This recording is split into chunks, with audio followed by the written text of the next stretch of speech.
All right, man. Let's continue the 32 team video series, man. We're now in the NFC East. Used to be a really strong division. Black and blue. Yeah, but once upon a time. So much of late. Once upon a time. Once upon a time. But the Washington Redskins, man, the glory years, the 80s, they dominated the 80s. It might have been the team of the 80s. And then the early 90s, man. Joe Gibbs, his first 10 year. And he actually did it with two different teams, man. The first couple of years he had Joe Heisman, Riggins, yep. Art Monk, and then after that he had the Mark Rippon, Ernest Biner, Gary Clark, Doug Williams.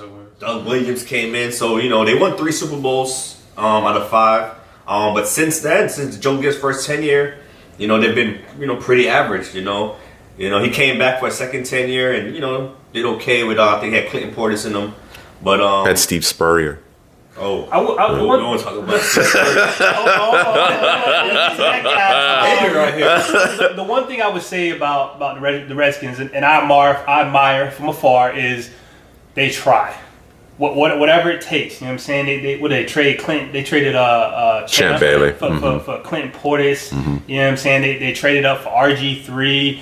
They even that one year had the dream team with Bruce Smith, Deion Sanders. But should we give them credit for trying by grabbing headlines? Well, from afar, when you're a fan of a team that sits back and doesn't really involve themselves in. I see what you're saying. I see what you're saying. I got you. Just take a shot on a player. You know what I mean? Sure. Not doing it and. Maybe they get a little ridiculous with some of that stuff. Yeah, a little bit. Daniel Snyder, headlines. That was the big undoing. The big miss. $100 million man. Yeah, big miss, man. And most recently, the biggest news was the whole RG3 saga with Shanahan and then Jay Gruden. Yep. Jay Gruden and the owner Dan Snyder, and it was a big soap opera over there. Yep. Now leading into the present, actually that same year they drafted Kirk Cousins in the 4th round. And now they believe he's the guy, So they say. And they believe so. And he's on a franchise tag. Yeah, them contract talks are dead too. Mm-hmm. They want to see it. Yeah. Mm-hmm. Yeah, he got to prove himself, man. Definitely. And he definitely had the weapons over there. So yeah, definitely. I think Dan Snyder's actually taking a step back though. After when the RG3, it was clear that he's no longer part of our plans because they had him at the scout team safety, and then they deactivated him throughout the entire season. I think Daniel Snyder at that point, I think during that time frame, he realized, what, I'm the owner. Let my football people make the decisions. Yeah. And they've won since then. Yeah. So Drew, let me ask you, what do you think it'll take for the Redskins to win the division yet again? They won it last year and go further into the playoffs. I think Romo's going to have to get hurt. No, I'm just kidding. Yeah. I think they got all the pieces. Can Kirk Cousins turn it on? Can he as his what's his phrase? You like that? You like that when you win that game. Can he have that? Through the whole season. Sure. You know what I mean? Because I don't see too many holes on that team. You know what I mean? There's not going to be any excuses this year.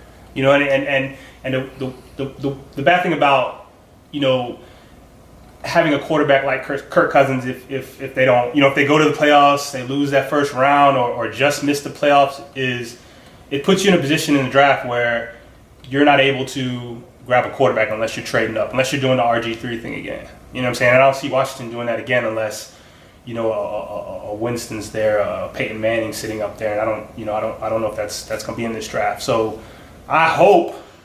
And I think Kirk Cousins is. Yeah, they hope. I don't care. Yeah. But, I think it's Kirk Cousins. Yeah. When you look at that team at every position, they're kind of ready to go. I don't disagree with you entirely. I don't think they're as flush as you might say. I think their back seven certainly needs work. Matter of fact, at every level they need to get better. I like what they have on the outside in terms of attack and 3-4. Ryan Kerrigan, Preston Smith. I like that, but I think they have some other questions. Obviously, they brought in Josh Norman. That should help because Rashad Breeland has shown some promise as well. So there are pieces there. I don't think it's all come together just yet. I don't think it's all there, but I don't see anything like gaping. You're like, okay, sure, huge question. Like, okay, sure, New England O-line.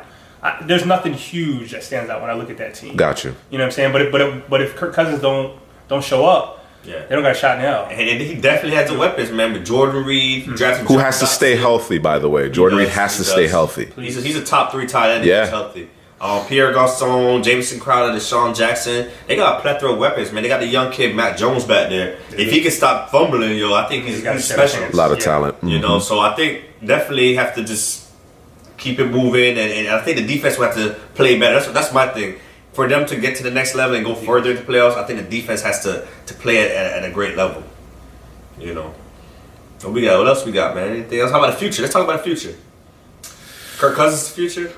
Yeah, his play. I think Drew hit that nail on the head with respect to that. If Cousins can continue to build on a very impressive performance last year, because going into the 2015 season, I thought no way in hell. Yeah. No way in hell. Especially Kirk Cousins. First half of the season. That's what exactly. This guy Kirk Cousins. Listen, until they ran into the Bucks, was blowing them out and springboarded them into you like that. Right. You know what I mean?